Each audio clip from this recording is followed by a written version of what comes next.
Hi welcome to my YouTube channel. ಇವತ್ತು ಗೌರಿ ಕಲ್ಯಾಣದಲ್ಲಿ ಏನಾಗ್ತಿದೆ ಅಂತ ಸಂಪೂರ್ಣವಾಗಿ ನಾನು ಮೀಡಿಯಾದಲ್ಲಿ ತಿಳಿಸ್ಕೊಡ್ತೀನಿ ಬನ್ನಿ. ಅದಕ್ಕಿಂತ ಮೊದಲು ನೀವೇನಾದರೂ ಗೌರಿ ಕಲ್ಯಾಣವನ್ನು ಇಷ್ಟಪಡುವುದಾದರೆ ಹಾಗೆ ಕೂಡ ನಿಮಗೆ ಡೈಲಿ ಕೂಡ ಅಪ್ಡೇಟ್ ಬೇಕಾದರೆ ಈ ಕೂಡಲೇ ಸಬ್ಸ್ಕ್ರೈಬ್ ಮಾಡಿಕೊಡಿ. ಈ ಕಡೆ ಗೌರಿನು ಮತ್ತು ವಿವೇಕ್ ಇಬ್ಬರು ಮಾತಾಡ್ಕೊತಾ ಇರ್ತಾರೆ. ಏನಪ್ಪ ಮಾಡೋದು ಈಗ, ಏನು ಬಿಡೋದು, ಇವ್ರು ನೋಡಿದ್ರೆ ಇವತ್ತೇ ಎಂಗೇಜ್ಮೆಂಟ್ ಮಾಡಬೇಕು ಅಂತ ಅಂತಿದ್ದಾರಲ್ಲ ಅಂದ್ಕೊಂಡು ಟೆನ್ಷನ್ ಆಗಿ ಯೋಚನೆ ಮಾಡ್ತಿರ್ಬೇಕಾದ್ರೆ ಹಾಗೆ ಕೂಡ ಪುರೋಹಿತ್ರನ ಕೇಳ್ತಿರ್ತಾರೆ. ಏನೋ ಅಬ್ಜೆಕ್ಷನ್ ಏನಿಲ್ಲ ತಾನೇ, ಆರಾಮಾಗಿ ಮಾಡ್ಬೋದು ತಾನೇ ಇವ್ರದ ಅಂತ. ಆದರೆ ಪುರೋಹಿತರೆ ಹೇಳೇ ಬಿಡ್ತಾರೆ, ನೋಡಮ್ಮ ಇವ್ರಿಗೆ ಸ್ವಲ್ಪ ದೇವಶಕ್ತಿಗಳು ಹಿಂದಿರ್ತಿದೆ, ಅಂದರೆ ದುಷ್ಟಶಕ್ತಿಗಳು ಮುಂದೆ ಬರ್ತಿದೆ. ಇವನ ಲೈಫಲ್ಲಿ ಏನೋ ಒಂದು ವಿಚಿತ್ರ ನಡೆಯುತ್ತೆ, ಇವನಿಗೆ ಸಂಕಷ್ಟಗಳು ಎಲ್ಲ ಜಾಸ್ತಿ ಇದೆ ಅಂತ ಹೇಳೇ ಬಿಡ್ತಾರೆ. ಅದಕ್ಕೆ ಸರಿತಾ ಕೂಡ ಆ ಥರ ಇದ್ದರೆ ವಿಘ್ನೆಗಳು ಇದ್ದರೆ ಆದಷ್ಟು ಬೇಗ ಮುಂದೂಡೋಣ, ಅಷ್ಟು ಬೇಗ ಏನು ಬೇಕಾಗಿಲ್ಲ ನಮಗೆ ಅಂತ ಹೇಳ್ತಾರೆ. ಆದರೆ ಚಂಚಲ ಬಿಡ್ತಾಳಾ, ಇಲ್ಲ ಇಲ್ಲ ಈಗಲೇ ನಡಿಬೇಕು ಎಂಗೇಜ್ಮೆಂಟು, ನಾಡಕ್ಕೆ ನಡಿಬೇಕು, ಯಾಕಂದರೆ ನನ್ನ ಮಗನ ಮೇಲೆ ದುಷ್ಟಶಕ್ತಿಗಳು ಜಾಸ್ತಿ ಅಟ್ಟಹಾಸ ಆಡ್ತಿದ್ದಾರೆ. ಹಾಗೆ ಕೂಡ ಈ ಮನೆಯಲ್ಲಿ ನೋಡಿದ್ರೆ ಎಲ್ಲರೂ ಕೂಡ ಎಂಗೇಜ್ಮೆಂಟ್ನ ಮುರಿಬೇಕು ಅಂತ ಅಂತಿದ್ದಾರೆ. ಯಾವುದೇ ಕಾರಣಕ್ಕೂ ಇಲ್ಲ, ಈ ಎಂಗೇಜ್ಮೆಂಟ್ ನಡಿಲೇಬೇಕು ಅಂತ. ಆದರೆ ಪುರೋಹಿತರು ಇಲ್ಲಮ್ಮ ಆ ಥರ ಆಗೋದೇ ಇಲ್ಲ ಅಂತ, ಎಲ್ಲದಕ್ಕೂ ಒಂದು ಏನಾದರೂ ಪರಿಹಾರ ಅಂತ ಇದ್ದೇ ಇರುತ್ತೆ, ಆ ಪರಿಹಾರನ ನೋಡಿ ಅಂತ ಹೇಳ್ತಾರೆ. ಆ ಪರಿಹಾರ ನೋಡಿದಾಗ ಇವ್ರಿಗೆ ಬೆಳಗ್ಗೆ 5:15ಗೆ ಒಂದು ನವಗ್ರಹ ಶಾಂತಿ ಮಾಡಿಸಿ, ಆವಾಗ ಒಂದು ಸ್ವಲ್ಪ ಪರಿಹಾರ ಮುಂದೂಡ್ಬೋದು ಅಂತ ಹೇಳ್ತಾರೆ. ಸರಿ ಸರಿ ಬೆಳಗ್ಗೆನೇ ಮಾಡೋಣ, ಈಗಲೇ ನಮ್ಮ ಬೀಗರಿಗೆ ಫೋನ್ ಮಾಡಿ ಹೇಳ್ತೀನಿ ಏನು ಮಾಡೋದು ಅಂತ. ಈಗ ಮುಂದೆ ಫಂಕ್ಷನ್ಗೆಲ್ಲ ಪ್ರಿಪ್ರೇಷನ್ ಮಾಡ್ಕೊಬಿಟ್ಟಿದ್ದೀವಲ್ಲ ಅದಕ್ಕೋಸ್ಕರ ಅಂತ ಹೇಳಿಬಿಟ್ಟು ಅರುಂಧತಿಗೆ ಫೋನ್ ಮಾಡ್ತಾಳೆ ಚಂಚಲನೇ. ಹಲೋ ಬೀಗ್ರೆ ಅಂತ ಹೇಳ್ತಾರೆ. ಹೇಳಿ ಚಂಚಲ ಅಂತ ಕೇಳ್ತಾರೆ. ನೀವು ಚಂಚಲ ಅಂತೆಲ್ಲ ಕರೆಯೋದು ನನಗೆ ಒಂದು ಸ್ವಲ್ಪ ಇಷ್ಟ ಆಗಲ್ಲ, ಬಾಯಿ ತುಂಬ ಬೀಗ್ರೆ ಅಂತ ಕರಿಬೋದಲ್ವಾ ಅಂತ ಹೇಳ್ತಾರೆ. ಓಕೆ ಓಕೆ ಹೇಳಿ ಬೀಗ್ರೆ, ಎಲ್ಲ ಓಕೆ ತಾನೇ, ಏನು ನಡೀತಿದೆ, ಏನು ಮಾಡಬೇಕು ಅಂತ. ನಾಳೆ 5:15ಗೆ ಒಂದು ಮುಹೂರ್ತ ಇದೆ, ಆ ಮುಹೂರ್ತದಲ್ಲಿ ಎಂಗೇಜ್ಮೆಂಟ ಫಿನಿಷ್ ಮಾಡೋಣ ಅಂತ ಹೇಳ್ತಾರೆ. ಸರಿ ಆಯಿತು ಅಂತ ಅವರು ಕೂಡ ಒಪ್ಕೊತಾರೆ. ಆದಷ್ಟು ಬೇಗ ಈ ನವಗ್ರಹ ಶಾಂತಿ ಮತ್ತು ಈ ದುಷ್ಟಶಕ್ತಿ ಶಾಂತಿಗಳು ಹಾಗೆ ಮನೆ ಮೇಲೆ ಬಿದ್ದಿರೋ ಕೆಟ್ಟ ಕಣ್ಣುಗಳು ಎಲ್ಲನೂ ನಾವು ತೆಗೆಸಬೇಕು ಅಂದ್ಕೊಂಡು ಮಾತಾಡ್ಕೊಂಡು ಅವ್ರ ಮಗುನ ಅಲ್ಲಿಂದ ಕರ್ಕೊಂಡು ಹೊಂಟೋಗ್ತಾಳೆ. ಈ ಕಡೆಗೆ ಮೋನಿಕಂಗೂ ಕೂಡ ನಾಳೆ 4 ಗಂಟೆಗೆ ಮುಹೂರ್ತ ಇದೆ, ಆ ಮುಹೂರ್ತದಲ್ಲಿ ಎಂಗೇಜ್ಮೆಂಟ್ ಮಾಡಿ ಅಂತಲೂ ಕೂಡ ಹೇಳಿಬಿಟ್ಟಿರ್ತಾರೆ. ಈ ಕಡೆಗೆ ಶ್ಯಾಮ್ಗೆ ಫೋನ್ ಬರುತ್ತೆ. ಫೋನ್ ಬಂದಾಗ ಯಾರಾಗಿರ್ತಾರೆ ಅಂದರೆ ಗೌರಿಯವರ ಲಾಸ್ಟ್ ತಂಗಿ ಕಾಲ್ ಮಾಡ್ತಾಳೆ. ನಾನು ಅಕ್ಕನ ಜೊತೆ ಮಾತಾಡಬೇಕು, ಫೋನ್ ಕೊಡು ಅಂತ. ಹಾಗೆ ಗೌರಿಗೆ ಫೋನ್ ಕೊಡ್ತಾಳೆ. ಫೋನ್ ಕೊಟ್ಟಾದಮೇಲೆ ಅಕ್ಕ ಇಲ್ಲೆಲ್ಲ ಉಲ್ಟಾ ನಡೀತಿದೆ ಕಣೆ ಅಕ್ಕ, ನಾಳೆ 4 ಗಂಟೆಗೆ ಎಂಗೇಜ್ಮೆಂಟ್ ಇದೆ ಕಣೆ ಅಕ್ಕ, ಏನಕ್ಕ ಮಾಡೋದು ಅಂತ. ಏನು ಬೇಡ, ಅಮ್ಮ ಹೇಳುವಂಗೆ ಅಮ್ಮನ ಒಪ್ಪಿರೋ ಹುಡುಗನ ಜೊತೆನೇ ಅವಳದು ಮದುವೆ ಆಗಲಿ ಅಂತ.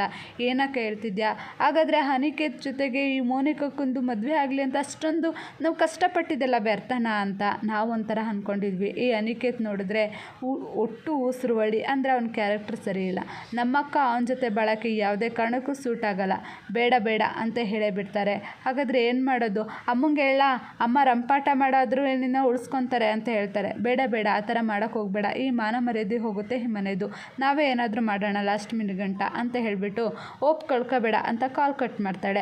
ಅದಾದ ತಕ್ಷಣ ಅನಿಕೇತ್, ಏನಾಯಿತು ಗೌರಿ, ಏನು ಸೋತ್ಬಿಟ್ಟ, ನಾನು ಅವತ್ತೇ ಹೇಳಿದ್ದೆ ತಾನೇ ಈ ಅನಿಕೇತ್ ಮುಂದೆ ಯಾವುದೇ ಕಾರಣಕ್ಕೂ ನೀವು ಗೆಲ್ಲೋಕ್ಕೆ ಸಾಧ್ಯನೇ ಇಲ್ಲ, ಸೋಲು ಒಪ್ಕೋಬೇಕು ಅಂತ ತಾನೇ ಅಂತ ಹೇಳ್ತಾರೆ. ಹಾಗೆ ಕೂಡ ನಿಂಗೂ ಹೇಳಿದ್ದೆ ತಾನೇ ಗೌರಿ ಮುಂದೆ ಬಂದರೆ ಯಾವುದೇ ಕಾರಣಕ್ಕೂ ಕಾಳಿ ರೂಪ ತೋರಿಸ್ತಾಳೆ ಅಂತ ಹೇಳ್ತಾರೆ. ಈಗೇನು ಮಾಡ್ತೀಯಾ, ನಾಳೆ ಎಂಗೇಜ್ಮೆಂಟ್ ನಡೀತಿದೆ, ಅಲ್ಲಿ ನಿಮ್ಮ ಅಕ್ಕಂದು ಇಲ್ಲಿ ನಂದು ಅಂತ ಹೇಳ್ತಾರೆ. ನೀನು ತುಂಬ ಸ್ಪೀಡಾಗಿದೆಯಾ ಅಂತ ತಿಳ್ಕೊಬಿಟ್ಟಿದ್ಯಾ, ಆದರೆ ನಿನ್ನ ಚರಿತ್ರೆಯಲ್ಲಿ ನಮ್ಮ ಅಕ್ಕ ಒಬ್ಬಳೇ ಅವಳೆ ಅಂತ ತಿಳ್ಕೊಬೇಡ, ನಿನ್ನ ಚರಿತ್ರದಲ್ಲಿ ಯಾರಿದ್ದಾರೆ ಅಂತ ಹೇಳೋಣ. ರಮ್ಯಾ ಅಂದ್ಕೊಂಡು ಗರ್ಲ್ ಫ್ರೆಂಡ್ ನೇಮ್ಗಳನ್ನ ಸ್ಟಾರ್ಟ್ ಮಾಡ್ತಾಳೆ. ಅನಿಕೇತ್ಗೆ ಫುಲ್ಲು ಭಯ ಆಗೋಗುತ್ತೆ. ಏನು ಇವರೆಲ್ಲ ಸೇರಿಕೊಂಡು ನನಗೆ ಎದುರಿಸ್ತಿದ್ಯಾ, ನಿಮ್ಮ ಅಕ್ಕನೇ ನಿನ್ನ ಮಾತು ಕೇಳಿಲ್ಲ, ಇವರೆಲ್ಲ ನಿನ್ನ ಮಾತು ಕೇಳ್ತಾರಾ ಅಂತ. ಕೇಳಿಸ್ತೀನಿ ನೋಡ್ತಾ ಇರೋ ಅಂತ ಹೇಳ್ತಾಳೆ ಗೌರಿ. ಹಾಗೆ ಕೂಡ ಫುಲ್ಲು ಭಯ ಆಗೋಗುತ್ತೆ. ಏನು ಕೈಕಾಲು ಅದುರುತ್ತಿದೆ, ಮಾತುಗಳು ತೊದಲಿಸ್ತಿದೆ, ಈ ಥರಲ್ಲೇ ಗೊತ್ತಾಗ್ತಿಲ್ವಾ ನಿನ್ನ ಆ್ಯಕ್ಟಿಂಗು ಅಂತ ಹೇಳಿಬಿಟ್ಟು ಅಲ್ಲಿಂದ ಕಳಿಸ್ತಾರೆ. ಈ ಕಡೆಗೆ ಗೌರಿಗೆ ಸುರೇಶ್ ಅಂದರೆ ಕಂಪ್ನಿಯಿಂದ ಒಂದು ಟ್ರಸ್ಟಿಂದ ಕಾಲ್ ಬರುತ್ತೆ. ಆವಾಗ ಗೌರಿ ಸರಿ ಅಲ್ಲಿಗೆ ಬನ್ನಿ ಅಂತ ಹೇಳ್ತಾರೆ. ವಿವೇಕ್ ಮುಂದೆ ಮನೆಯವರೆಲ್ಲ ಸುರೇಶ್ ಅವ್ರು ಬರ್ತಾರೆ. ಸುರೇಶ್ ಅವ್ರು ಬಂದಷ್ಟಾಗೆ ಇಲ್ಲೇ ಬಂದರೆ ನೀವು, ನಿಮ್ಮನ್ನು ನಾನು ಬರಲೇ ಇಲ್ವಲ್ಲ, ಬನ್ನಿ ಅಂತ ಹೇಳೇ ಇಲ್ವಲ್ಲ ಅಂತ ವಿವೇಕ್ ಹೇಳ್ತಾರೆ. ಆವಾಗ ಅಲ್ಲಿಗೆ ಗೌರಿ ಬಂದುಬಿಟ್ಟು ನೀವು ಟೆನ್ಷನ್ ಮಾಡ್ಕೋಬೇಡಿ, ನಾನೇ ಅವರನ್ನು ಕರೆಸಿದ್ದು ಅಂತ. ಏನಾಗಬೇಕಿತ್ತು ಅಂತ ಹೇಳ್ತಾರೆ. ನೋಡಿ ಸರ್, ನೀವು ವಿವೇಕ್ ಅಂದರೆ ಅನಿಕೇತ್ ಅವ್ರಿಗೆ ನೀವು ಎಲ್ಲ ಜವಾಬ್ದಾರಿನೂ ಹೊರಿಸಿದ್ರಿ ನಮ್ಮ ಕಂಪ್ನಿದ, ಆದರೆ ಅನಿಕೇತ್ ಅವರು ಫ್ರಾಡು ಸರ್, ಒಂದು ಸಲ ಬಂದು ಆ ಕಂಪ್ನಿಲಿ ಏನಾಗ್ತಿದೆ ಅಂತ ನೋಡೇ ಇಲ್ಲ ಸರ್. ಈಗ ನಮ್ಮ ವರ್ಕರ್ಸ್ ಎಲ್ಲ ಗಲಾಟೆ ಮಾಡ್ತಿದ್ದಾರೆ, ಯಾಕಂದರೆ ಅವರು ಕೊಡಬೇಕಾದ ಬೋನಸ್ ದುಡ್ಡೆಲ್ಲ 30 ಲಕ್ಷನ ಎತ್ಕೊಂಡು ಅವರೇ ಮಜಾ ಮಾಡ್ತಿದ್ದಾರೆ ಸರ್. ಕೇಳಿದ್ರೆ ಇದು ವಿವೇಕ್ ಹೇಳಿದ್ದು, ವಿವೇಕ್ಗೆ ಹೇಳ್ದಂತೆ ನಾನು ಏನು ಮಾಡಿಲ್ಲ ಅಂತ ಹೇಳ್ತಿದ್ದಾರೆ ಸರ್ ಅಂತ ಎಲ್ಲನೂ ಹೇಳ್ಬಿಡ್ತಾರೆ. ಅವಾಗ ಗೌರಿ ಹೇಳ್ತಾಳೆ, ನೋಡಿ ಏನಂತ ನೀವು ತಪ್ಪು ತಿಳ್ಕೊಂಡಿದ್ದೀರಾ, ನಾನು ಹೇಳಿದ್ರೆ ನೀವು ನಂಬ್ತಿರ್ಲಿಲ್ಲ, ಅದಕ್ಕೋಸ್ಕರ ಅವ್ರನ್ನ ಖುದ್ದಾಗಿ ಇಲ್ಲೇ ಬರೋಕ್ಕೆ ಹೇಳಿರೋದು ಅಂತ ಹೇಳ್ತಾರೆ. ಅದಕ್ಕೆ ನೀವು ನಮಗೊಂದು ಅಟ್ಲೀಸ್ಟ್ ಫೋನ್ ಆದರೂ ಮಾಡಬೇಕಲ್ವಾ ಅಂತ ಕೇಳ್ತಾರೆ. ಅದಕ್ಕೆ ಫೋನ್ ಮಾಡಿದ್ದೆ ಸರ್, ಆದರೆ ನೀವು ಪಿಕ್ ಮಾಡ್ತಿರ್ಲಿಲ್ಲ, ಇವತ್ತು ನಿಮ್ಮ ಹೆಂಡತಿ ಪಿಕ್ ಮಾಡಿಬಿಟ್ಟು ಒಳ್ಳೆ ಕೆಲಸ ಮಾಡಿದ್ರು ಸರ್ ಅಂತ ಹೇಳ್ತಾರೆ. ಸರಿ ಆಯಿತು, ನಾಳೆ ಹೆಡ್ ಆಫ್ ಡಿಪಾರ್ಟ್ಮೆಂಟ್ ಬಂದು ದುಡ್ಡು ಕೊಟ್ಟು ಪ್ರೊಡಕ್ಷನ್ ಸ್ಟಾರ್ಟ್ ಮಾಡಿಸಿ ಅಂತ ಹೇಳ್ತಾರೆ. ಓಕೆ ಸರ್ ಅಂತ ಹೇಳ್ಬಿಟ್ಟು ಅಲ್ಲಿಂದ ಹೊರಡ್ತಾರೆ. ನೋಡಿದ್ರಾ, ನೀವು ನಂಬ್ಕೊಂಡಿರೋದೆಲ್ಲ ಬ್ಲೈಂಡ್ ಅಂತ ತಿಳ್ಕೊಂಡಿದ್ದೀರಾ. ಅವತ್ತು 8 ಲಕ್ಷ ದುಡ್ಡು ಹೋಗಿರೋದಕ್ಕೆ ಯಾಮಾರ್ಕೊಂಡ, ಹಾಗೆ ಕೂಡ ಮೋನಿಕಾ ವಿಷಯದಲ್ಲಿ ಯಾಮಾರ್ಕೊಂಡ. ಹೀಗೆ ಯಾಮಾರಿದ್ರೆ ನೀವು ತುಂಬ ಸಫರ್ ಪಡಬೇಕಾಗುತ್ತೆ ಅಂತ ಗೌರಿ ಅಲ್ಲಿಂದ ಹೇಳಿಬಿಟ್ಟು ಹೋಗ್ತಾಳೆ. ಈ ಕಡೆಗೆ ಬಟ್ಟೆ ಅಂದರೆ ಡ್ರೆಸ್ ಕಲೆಕ್ಷನ್ ಮಾಡ್ತಿದ್ದಾರೆ ಎಲ್ಲರೂ ಕೂಡ. ಈ ಬಟ್ಟೆ ಚೆನ್ನಾಗೈತೆ, ಆ ಬಟ್ಟೆ ಚೆನ್ನಾಗೈತೆ ಅಂದ್ಕೊಂಡು ಅನಿಕೇತ್ನ ನೋಡು, ಈ ಸರ್ವೇರ್ ಚೆನ್ನಾಗೈತೆ ಅಲ್ವೇನೋ, ಇದನ್ನೇ ಹಾಕೋಬೇಕು ನಾಳೆಗೆ ಅಂತ ಹೇಳ್ತಾರೆ. ಅದಾದಮೇಲೆ ಸರಿ ಅಂದ್ಕೊಂಡು ಮಾತಾಡ್ತಾ ಇರ್ತಾನೆ, ಎಲ್ಲ ಖುಷಿ ಪಡ್ಕೊಂಡು. ಅದಕ್ಕೆ ವಿವೇಕ್ ಬರ್ತಾನೆ. ವಿವೇಕ್ ಬಂದು ಆ ಕೋಪದಲ್ಲಿ ಅನಿಕೇತ್ ಅಂತೂ ಫುಲ್ಲು ಎದುರೋಯ್ತಾನೆ. ವಿವೇಕ್ ನೋಡಿ ಕೋಪನ ಅನಿಕೇತ್ ಅಂತೂ ಫುಲ್ಲು ಎದ್ರುಕೊಂಡು ಏನು ಮಾತಾಡಬೇಕು ಅಂತಲೂ ಗೊತ್ತಾಗಲ್ಲ. ಅವರಮ್ಮ ಬಟ್ಟೆ ಚೆನ್ನಾಗೈತೆ ಅಂದರೂ ಕೂಡ ಅವನು ಏನು ಮಾತಾಡ್ದಂತೆ ನಿಂತಿರ್ತಾನೆ. ಅದಾದಮೇಲೆ ಹೆದರ್ಕೊತಾ ಇರ್ತಾನೆ.